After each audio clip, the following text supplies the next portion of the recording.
Hello again, everyone, and welcome back. Yes, to our Twitter space. I meant X space. With Go Go Mining. Um, so we're gonna have Mr. Mark, the CEO, and he's gonna be chatting with us and talking about the project. Now, as I always say, if you are just joining us in any of our sessions for the first time, um make sure to stay till the end of the session, and if you have any questions that you would like to ask the team, regarding the project, you can use the request button, and then when it's time, we'll try to take your question. So, the team isn't here yet, I see.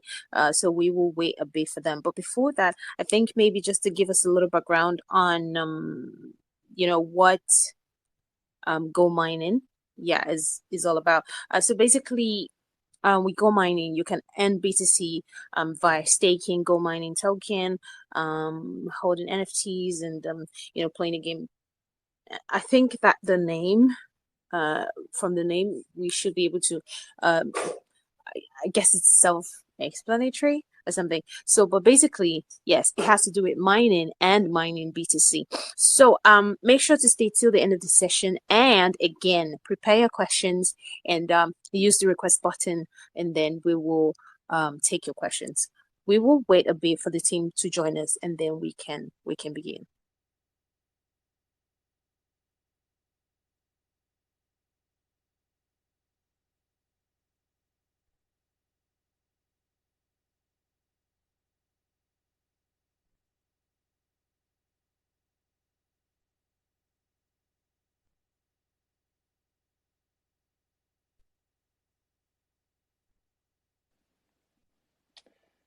Hi everyone, this is Mark Zalan. How are you?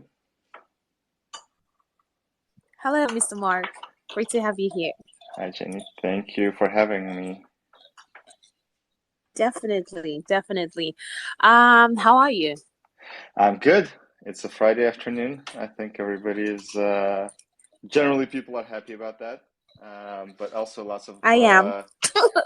lots of interesting stuff going on. So very happy to be here with you guys to talk about all of that. All right, amazing. So we're excited to, get into this. So I don't know if you're good, we can just, dive right in. Yeah, let's go for it. Let's go. All right. So let us start with an introduction. Personally, okay, this is my opinion, and I know that I speak for everyone. I would like to know the team behind the gold mining project. So tell us about yourself. Let's see, your experience, your background, and then maybe a little bit of how you came to be in the Web3 space. Yeah. Sure. Sure. So again, thanks very much for having me, and thank you to everyone for joining in. Very happy to talk about what we do and the value that we try to create. So hopefully we'll have time for some Q&A after we go through a couple of general intro questions and so on. So I'll try to be brief. If I don't cover anything that you want to hear specifically, please feel free to sort of double click on it and let me know that you're interested in a specific topic, and I'll go into it in a bit more detail.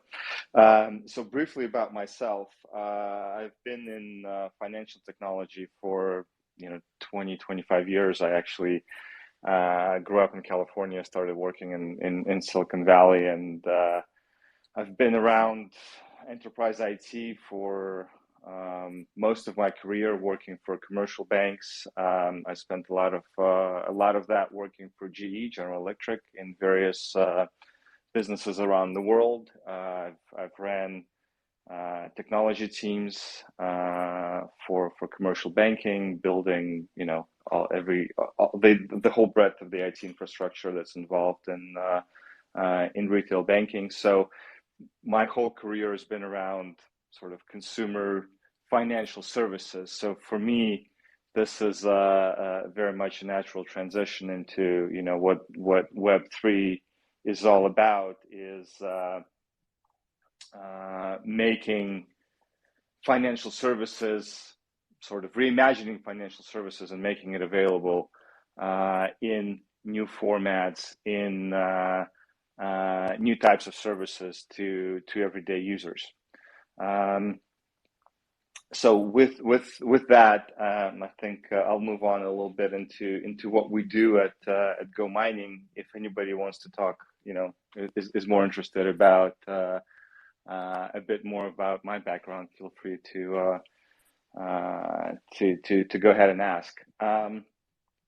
So the way that we came into this whole sort of Web3 space is a few years ago. You know, we started GoMining with the goal of making earning Bitcoin rewards something that regular people can do. And this is, you know, in line with the whole ethos of basically making financial services available to everyday people.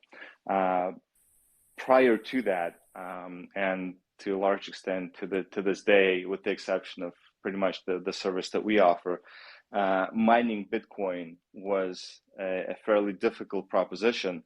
It still is. It requires a lot of capital. It requires a lot of technical capabilities. It requires a whole basically company to be able to run this sort of enterprise and undertaking. And the idea for us was, you know, we sort of started as a large miner, and then we said, well, how can we make this available to everyday people that don't have the millions of dollars in technical infrastructure and technical skill sets and you know, very specialized knowledge? How can we make this Bitcoin mining as a process available to normal people, everyday people, in a way that they're able to, you know, buy into it with very little capital, let's say $100, just as an example, and be able to take advantage of the financial rewards that come with being a Bitcoin miner. So we've sort of married this capability that we had of being a large scale miner in the Bitcoin mining world, with wrapping that up into a Web3 type of environment, that's a type of framework that's able to provide this, you know, user-friendly, accessible service to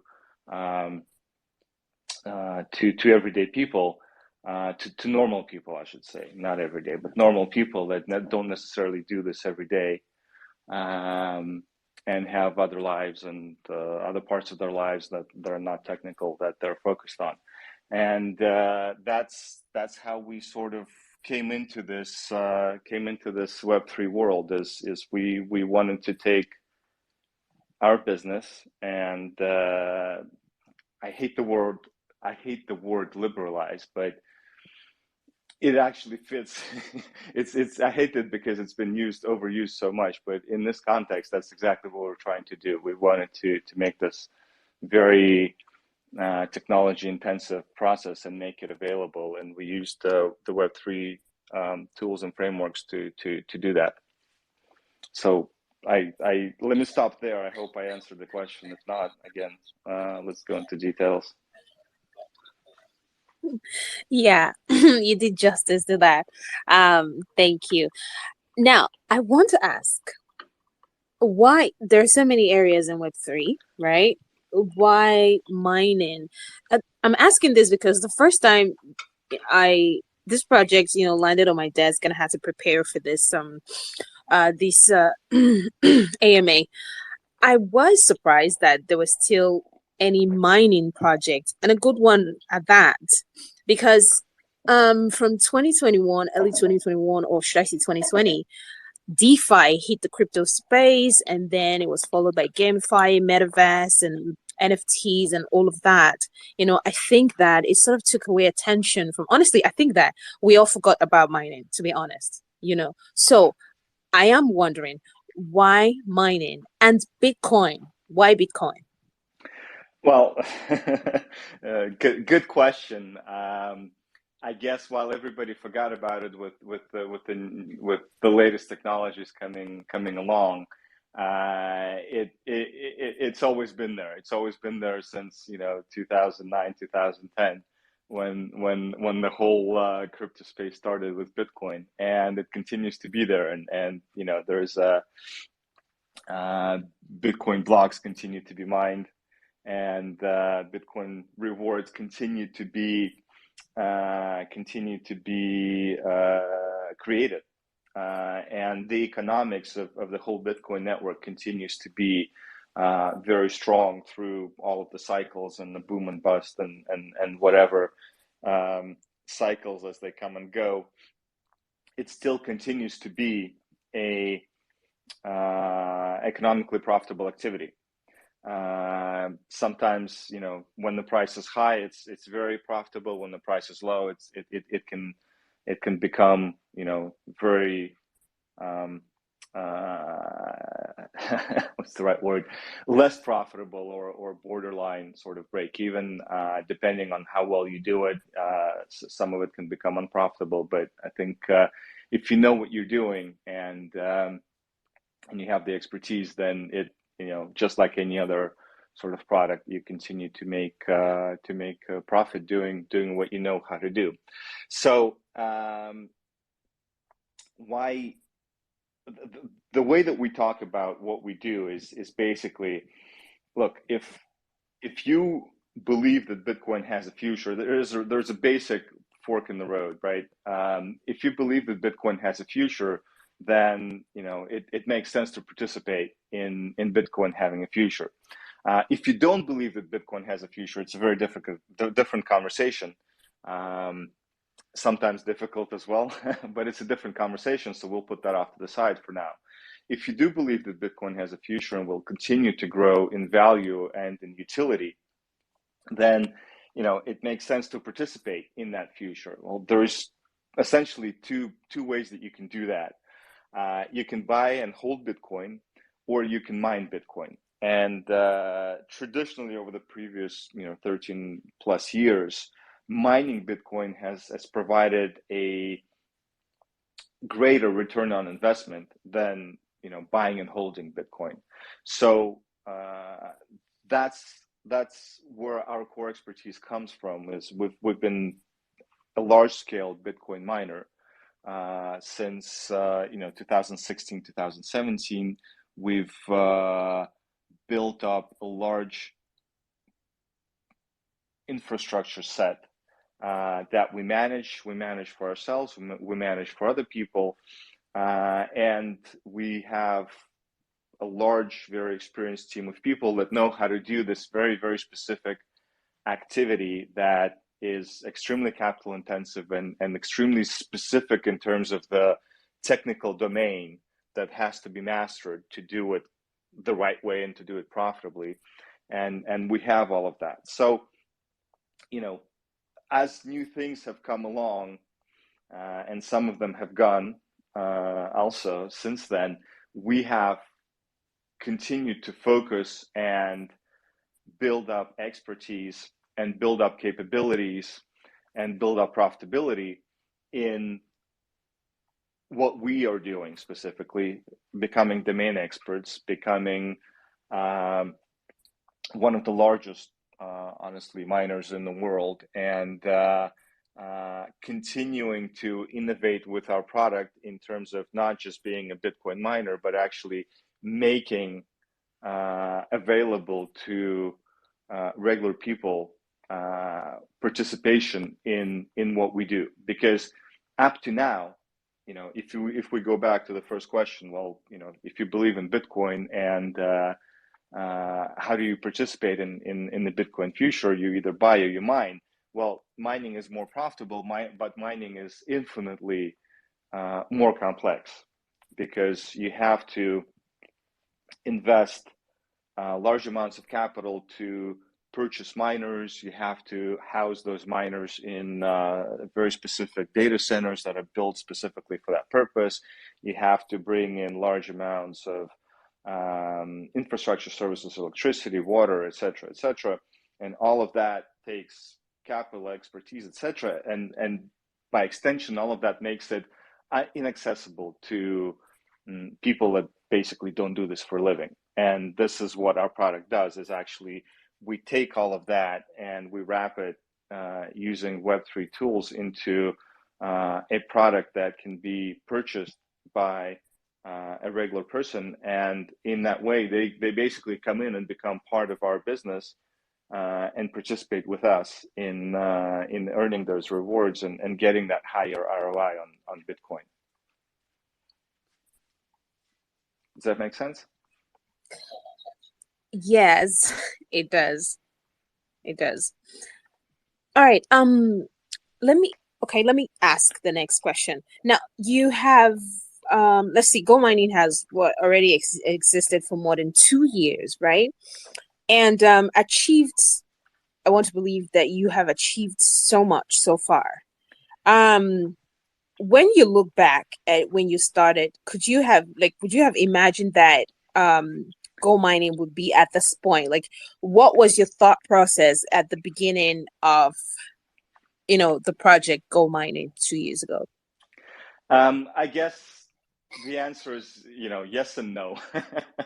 um, at a very, basic fundamental level, our story is very, very similar to the story of every other technology startup. So somebody has an idea, and then you sort of gather a team of people around it, brainstorm it, and try to make it into a reality and see what happens. And you gain traction, you get some, some hypotheses prove to be correct, some hypotheses prove to be incorrect. You take the ones that work and try to build on those. You throw off the ones that prove to be incorrect, etc. So in a lot of ways, it's been, a typical story of any startup, and that I think is relevant across any industry, be it technology or crypto or, I don't know, laundromats.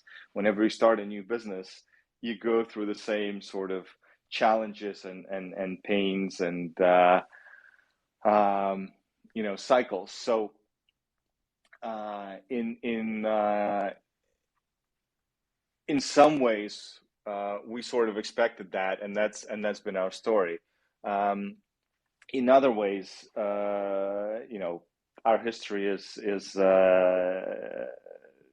very specific to the part of the technology space where we are, the crypto space, with the typical or the typical the boom and the bust cycles, or the up and down cycles that are specific to the fundamental sort of nature of the crypto space that we've seen over the past 10, 12 years. So we couldn't have predicted that the cycles would go the way that they would go.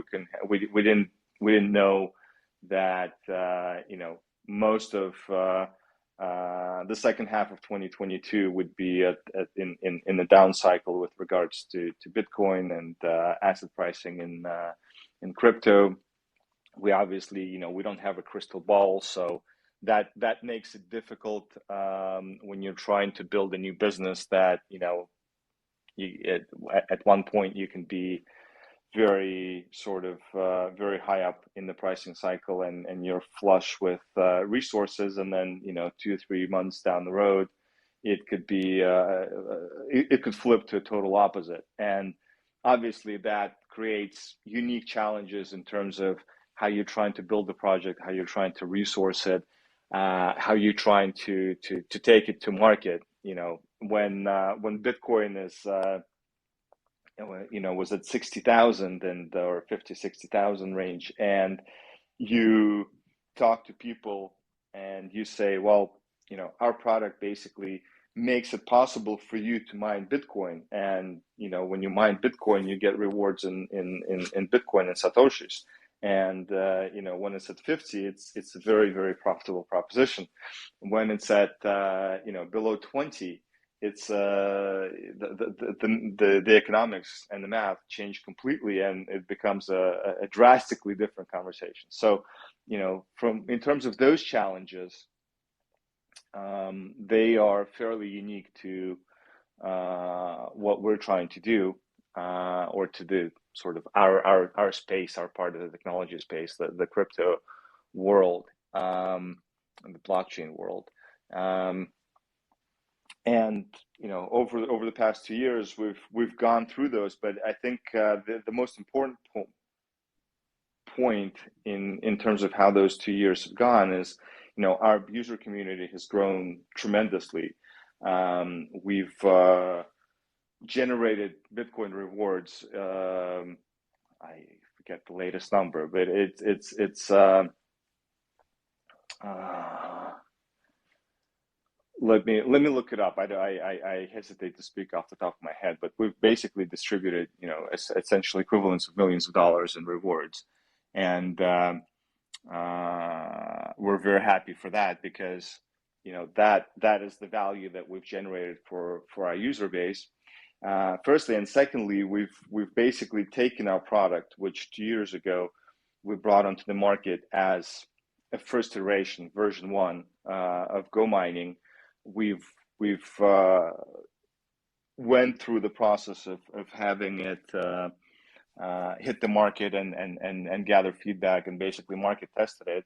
Went back and reworked it with the view of what we want our product ecosystem to be going forward. And right now we're actually in the middle of bringing version 2 of the product to market, and we're extremely happy and extremely excited about that.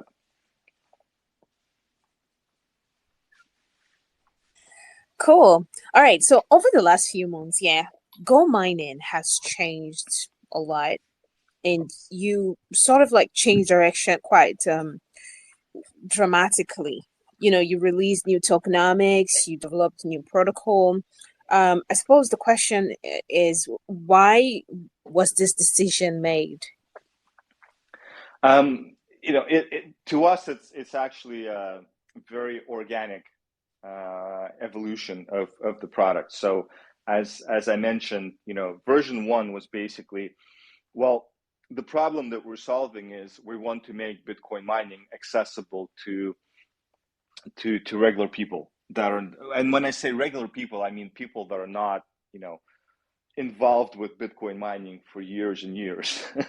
That's what I mean by regular people in terms of that conversation. So version 1 of the product was basically, we said, well, we think that if we figure out a way to make it possible for somebody that has $100 or $50 essentially, or down to 10. I think the minimum is at 10 right now, but let's say 10, 50, $100 of capital, and they want to participate in Bitcoin mining. Can we make that? Can we figure out a way to make that possible? Can we figure out a way to basically have them come on board with us, for instance, or with somebody else, or figure out a way for them to jump into the pod and put that capital to work, generating mining Bitcoin, and take advantage of the Bitcoin mining rewards that are available to those that are involved in Bitcoin mining. And we know it's a profitable activity. We know it's a very compelling ROI that gets generated through that activity if done properly. Can we figure out a way to make that product a retail product that would make it possible for regular people to participate? And that was the whole idea behind GoMining version 1. So we set to work on that. We put that product together. We brought it out to the market, and just like any other startup, you go through, well, I think this is something that people would want, and I think this is something that can generate value for groups of people, but we don't actually know that until we we put a prototype together, or an MVP, or version one, whatever you want to call it, and put it out to the market, and let the market sort of let people, let the target audience test it and provide us with feedback. And that's exactly what happened over, with version one over the past 2 years. Is we put the product together, we put it out to the market, we gathered a lot of feedback. A lot of it, I think, was positive. No, I don't want to say I think. A lot of it was positive in terms of the core value proposition that we offered, the problem that we wanted to solve, and we were actually solving. But then we also had a lot of feedback that said, okay, well, I'd like your product to be able to do this. I'd like your product to be able to do that. I'd like your product to, I'd like to have a bigger voice, for instance, in terms of how you run the project. Or I'd like to have a better understanding and a better incentive basis to remain a part of the GoMining ecosystem for the longer term.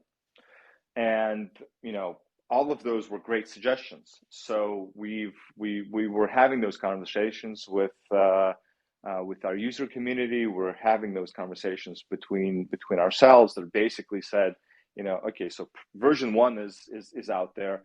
We have confirmed and validated the core value proposition of, is this something that people would be interested in? And the answer has been a resounding yes. And then the second question is, okay, well, what is missing? What can we do to make it better? And how can we make that improvement going from version one to version two? And those questions that I just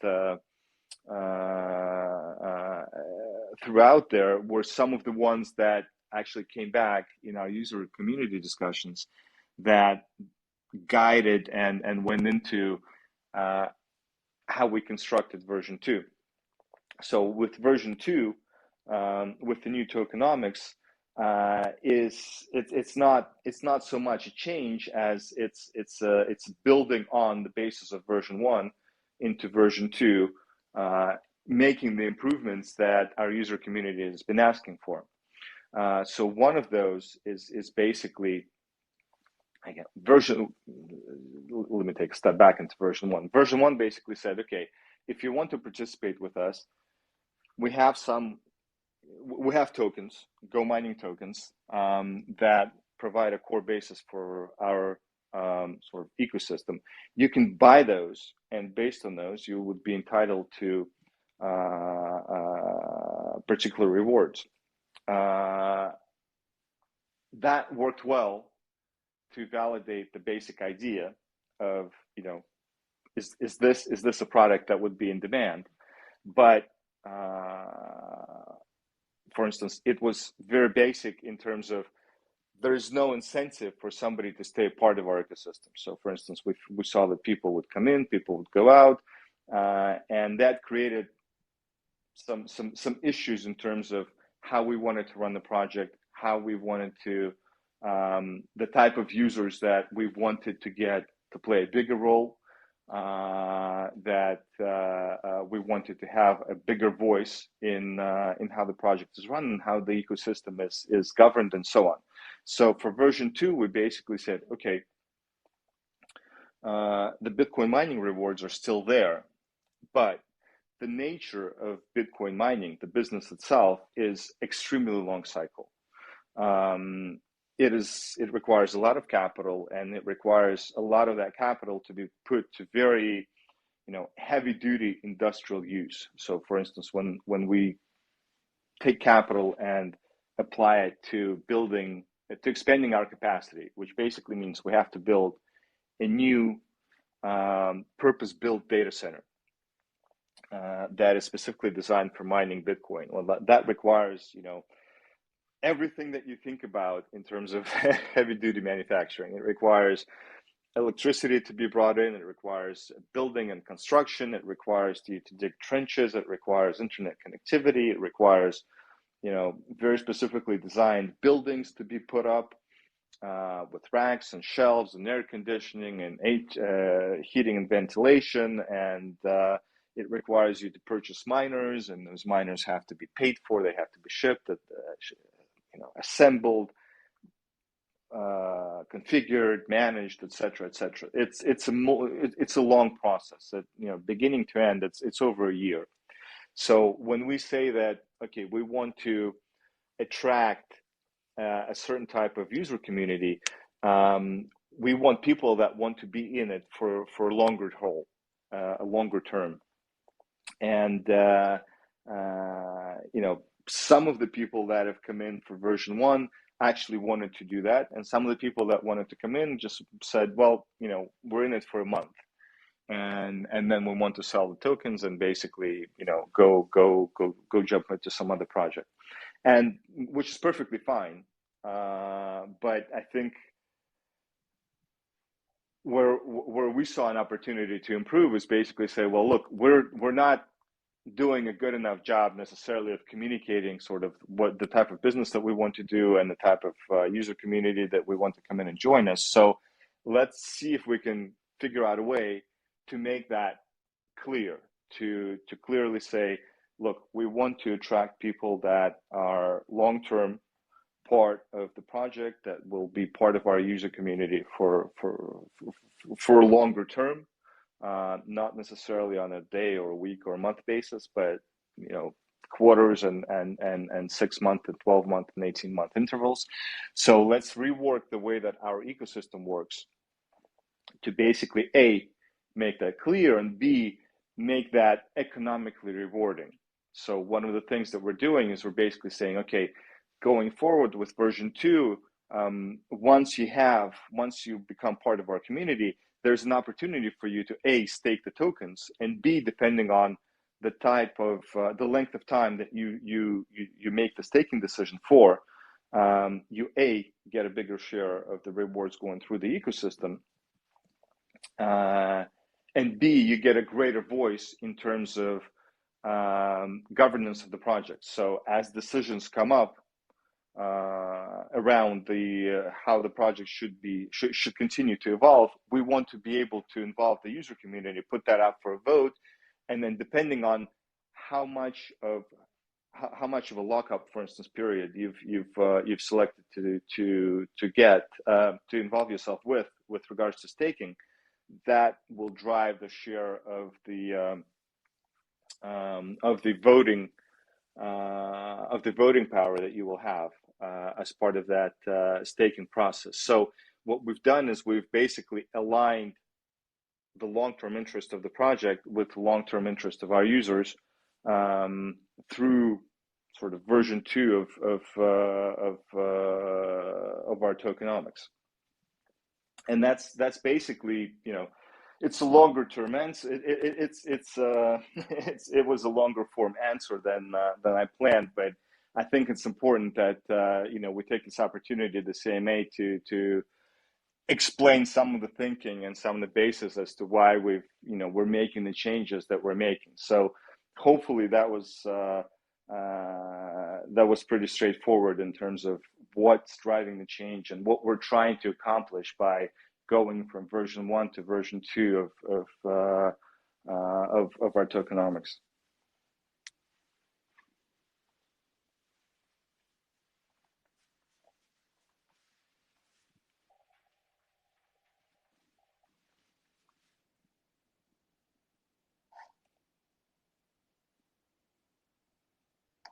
Jenny, are we still on?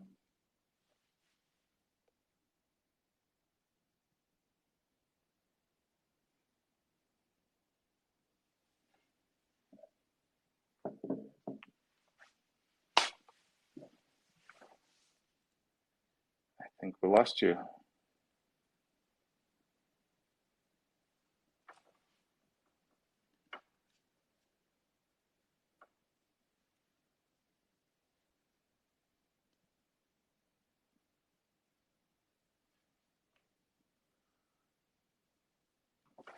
Okay, well, hopefully you'll be back. In the meantime, let me maybe jump in with some questions that I see coming in via the chat. Um, First one is how's the expansion of the new mining farms going? It's going it's going well. I just described a little bit the process, and that was probably the short version or nutshell version. Um, as we mentioned, it's a complicated process. It actually is very location specific. So we've talked previously that about the fact that one of our company values, one of our project values, is actually around energy sustainability and the environmental impact of what we're doing. So we're extremely conscious of being driving to almost 100% the use of renewable sources as our sources of electricity. And obviously that varies location by locations. In some location that means solar, in some location that means hydro, etc. So as we look at potential sites and as we look at um, different environmental factors, those drive technical solutions that we're able to deploy. So as we go from region to region, location to location, data center to data center, it's essentially a custom build out every time that we go into a particular site. So a lot of technical work that needs to be done, basically figuring out, can we match environmental systems to the power source, to the amount of mining equipment that we want to be able to run in that particular location, and match that with technical availability of technical talent, etc., etc. So it's a complicated process, but it's going. That's what that's basically what we do for a living, and that's what we enjoy doing. Jenny, are you back?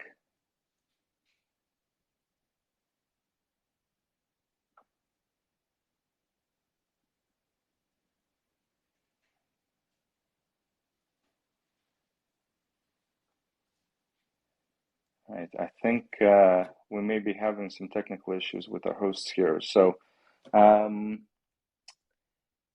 is there anything else in the chat? Let me jump in the chat and see if I can pick out some additional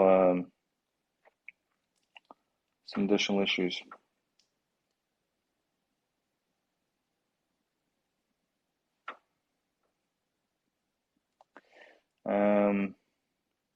Wanted to clarify how the project is diversified by countries and legal restrictions.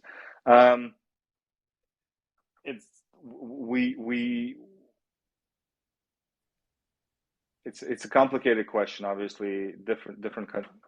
Hey, Jenny, are you back? Okay. Sorry about that. Yeah, Mark, can you hear me? Yes. Oh, sorry about that. There's been a little technical issue, but why she fix that? You can just check the chat to see if there are any questions you like. Also, I think we'll be bringing some persons up to directly ask you questions. And please, can you just call the username of the questions you're picking so we can identify them when giving out the reward? Thanks. Sure. All right. Or Technical I issues could. happen. Yeah. X has been really, really weird for some days. I could still actually go through the questions and see if there are anyone that's specifically for the project. But in the meantime, you can just check through. Yeah, I'll cycle through some of the comments in the chat. So I started to read one off around countries and diversified by countries and different legal restrictions. We don't like to talk in publicly in terms of the countries and specific locations for a variety of reasons. But I guess it part of our philosophy, and we're as I mentioned, it's very important for us that we're in this for the long term, and we want the user community that comes along with us to be in this for the long term. And part of that obviously is the commitment to sustainability, and part of that is commitment to risk mitigation. So we are extremely focused on making this a long-term successful project, and we recognize that involves geographical diversification. We have sites that are running,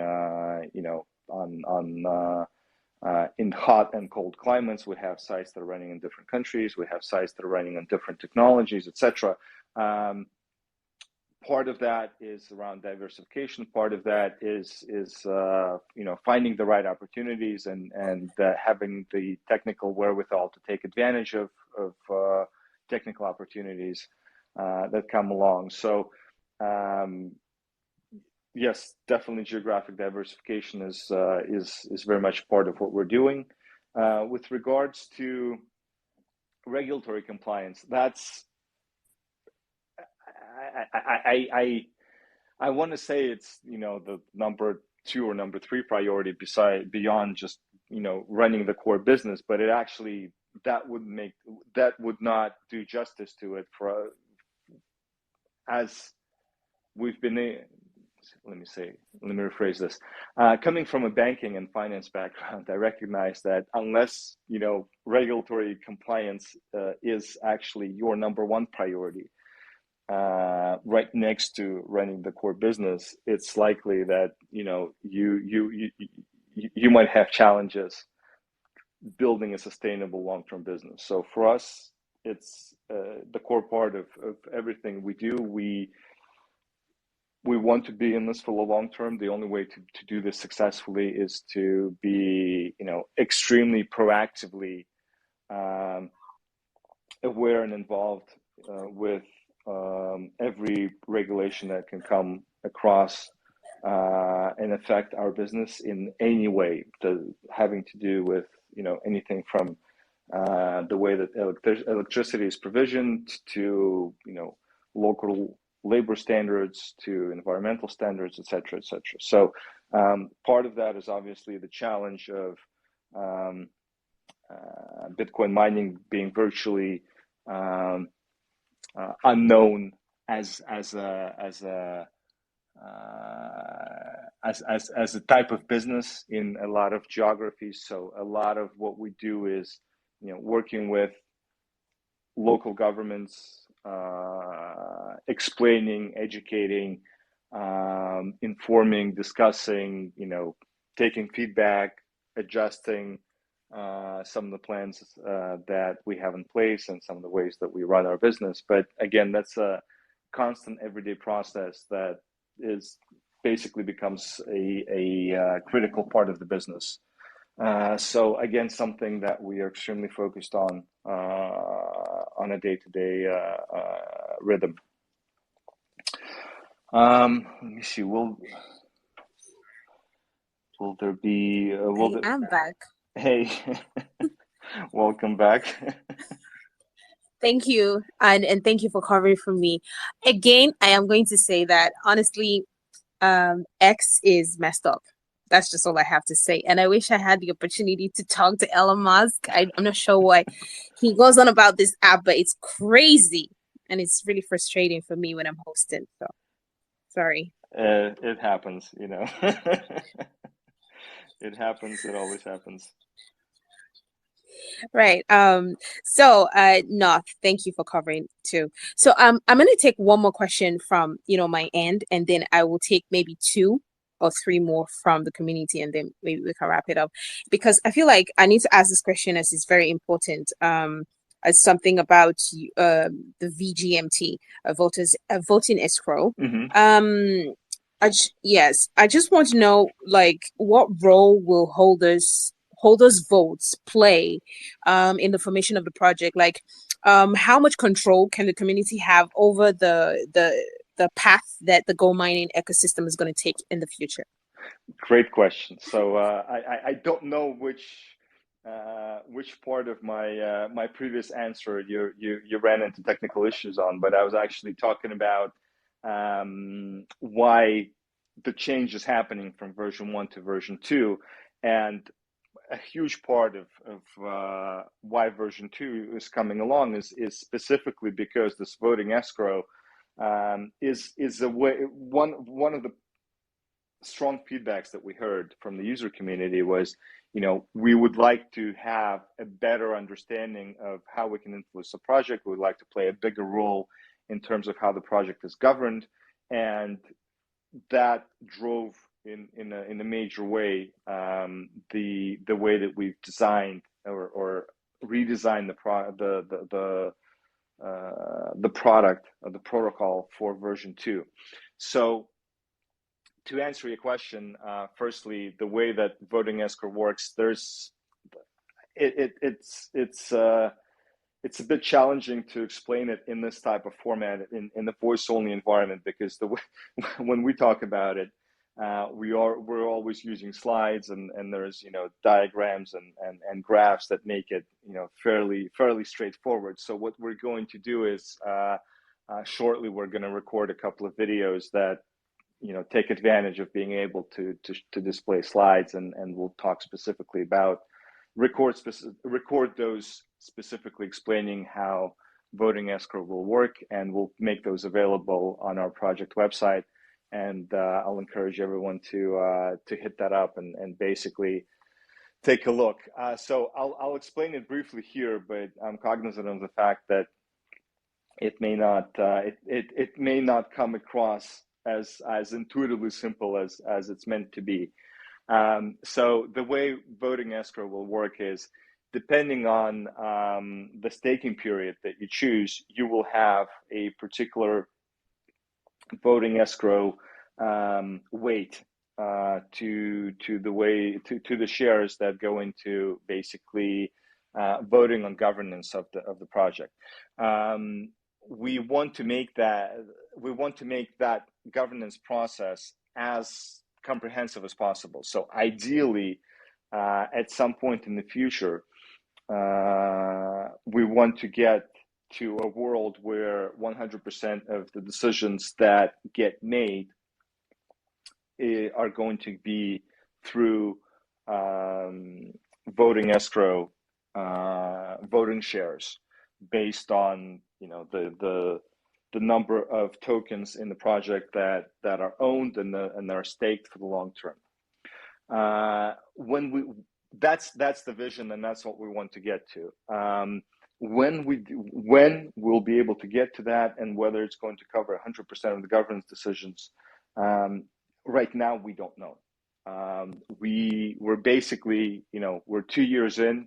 As we mentioned, as with any product, it's an evolutionary process. And if I were to say that, a year from now, it's going to be 100% of the decisions,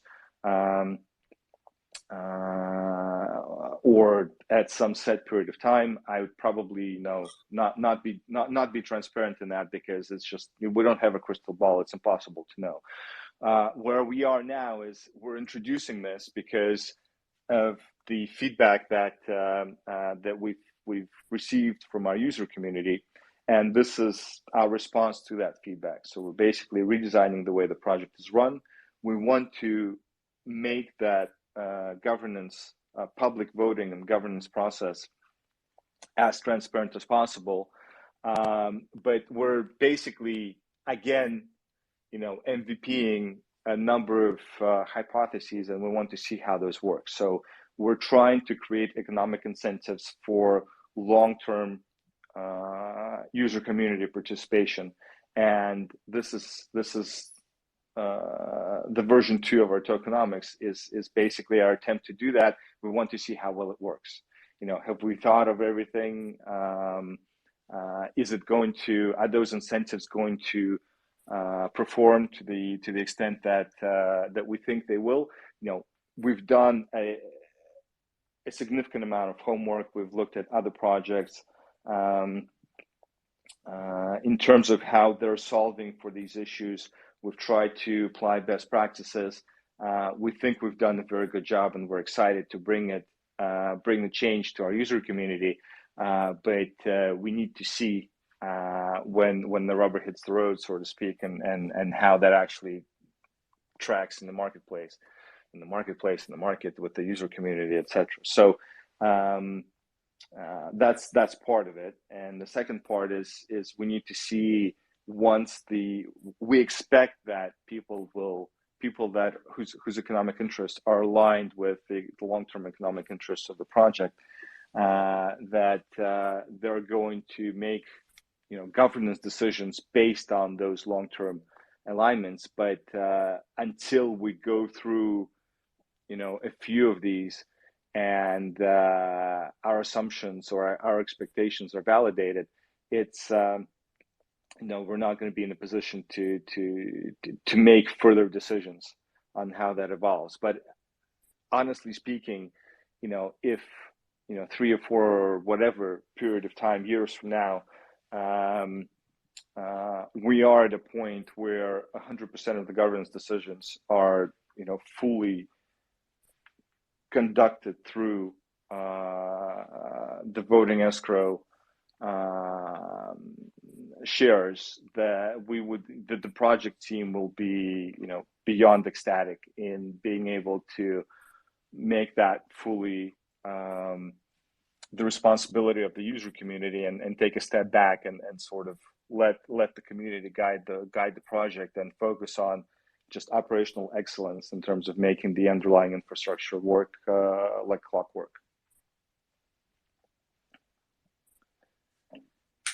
All right. Thank you. Thank you for answering that. So let me quickly take 2 points. Maya, please go ahead with your question, and then after that, we'll take from David. Mia. All right. Good day. Thank you for this wonderful opportunity. Well, it's been a very informative EMA so far. I don't know. During the presentation, you made mention of actually earning BTC simply by mining the GoMining token. I don't know, is the amount of how is this mining rate calculated dependent on the amount of gold token users actually mine, and also will it be possible to actually increase this mining rate by actually buying more gold mining token? Thank you.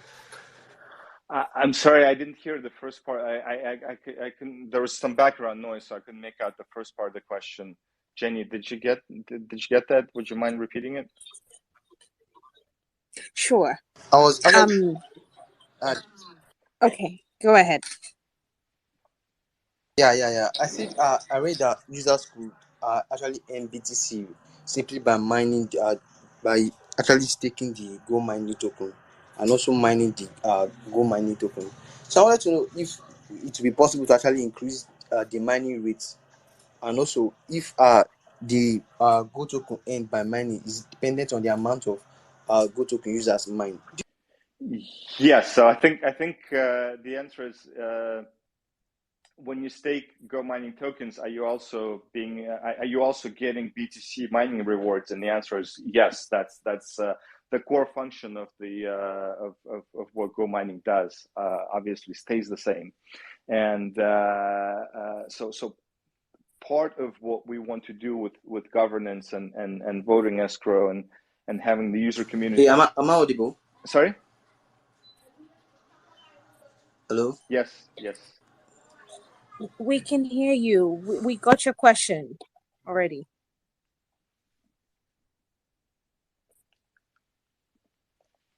Right. So yes, the core mining question the core mining rewards generation stays the same, and B, yes, the amount of tokens will drive the mining rewards that the token holder receives firstly, and then secondly, the whole voting escrow and voting power will depend on it will be a function of the number of tokens that the user owns, and the length of staking of the tokens that the user commits to. So for instance, you can have 100 tokens, and stake them for three years, and you will have, or you can have 150 tokens and stake them for 6 months. So if you have 100 tokens and stake them for 3 years, you will have more voting power, because longer term you're in a better alignment with what we're looking to do, with what the project is focused on, versus somebody that has, for instance, maybe a larger amount of tokens but stakes them for a lower amount of time.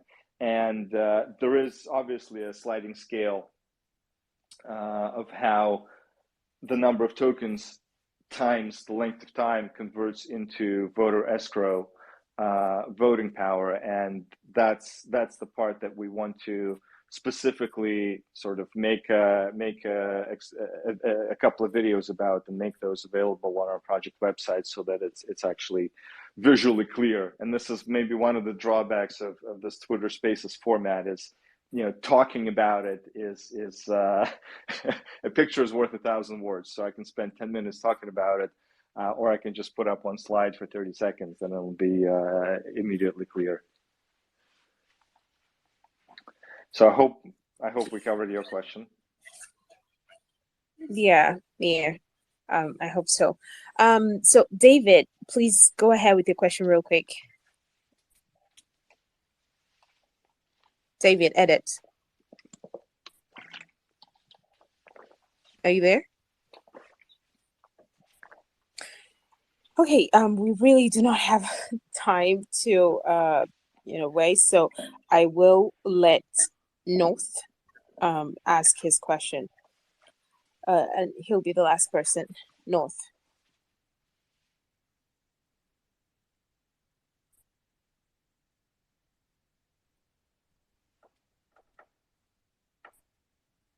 North? Yeah, hello, can you hear me? Yeah. Hey. Sure. All right. Thanks a lot. So my question is concerning the holder. I saw that holder have the opportunity to lock up tokens until the day new tokenomics is launched. So I would love to know, do we necessarily have to lock up? Would anything happen to the tokens if we don't actually lock up? And for those that do lock up, do you have maybe like a reflection or any incentives given to them? Yeah, great question. So first part of the question, the answer is no. Nothing will happen beyond. You will continue. You don't have to lock them up. You don't have to stake them. Basically, they will. The tokens that you own today will continue to generate mining rewards for you. So that's a fairly short answer. The second part is.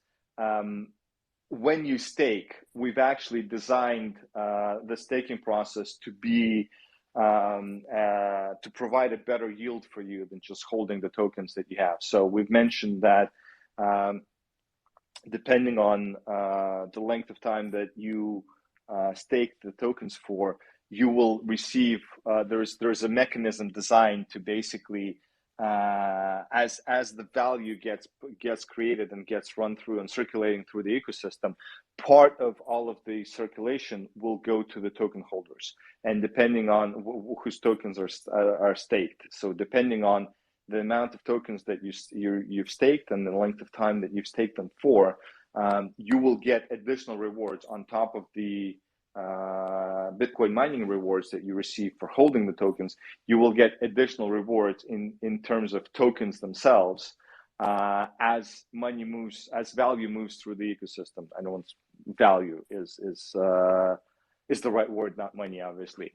So as value moves through the ecosystem, you will get rewards for that. So, for instance, when somebody when people that hold, for instance, NFTs that mine Bitcoin for them, they have regular payments that they need to make to infrastructure providers for electricity. Those payments are generally made in GMT tokens. The system is designed to incentivize those payments to be made in the form of GMT tokens.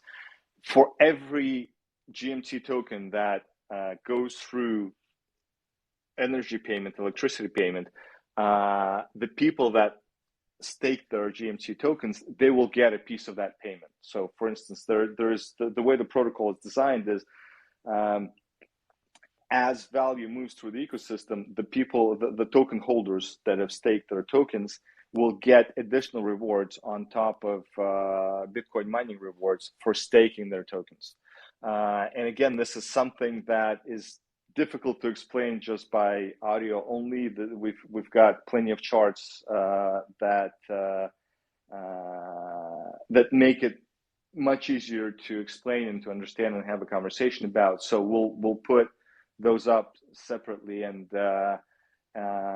make that available. But that's the short and simple answer to your question is if you stake your GMT tokens, you will have additional economic compensation for the staking part on top of the Bitcoin mining rewards that will get generated for simply owning the tokens. So I think that should cover the question, and then that probably brings us up to the hour that we had the AMA scheduled for.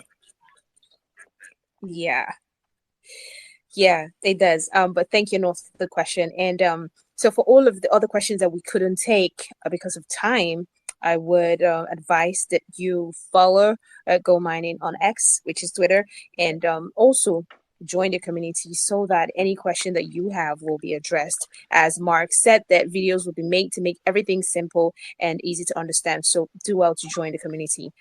Thank you, Mark, for taking out the time to come chat with us.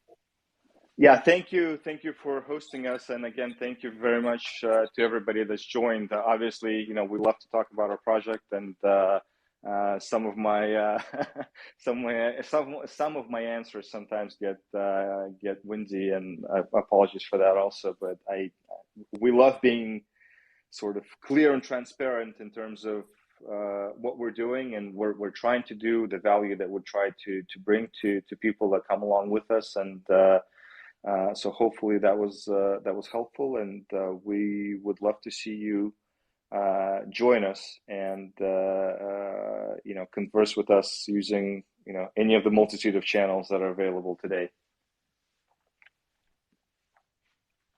All right. Thank you, Mark, again, and thank you everyone for participating and staying till the end of the session. Once again, make sure to follow GoMining on X, which is Twitter. And I guess we'll see you in our next step. And bye, everyone. Thanks. Bye-bye.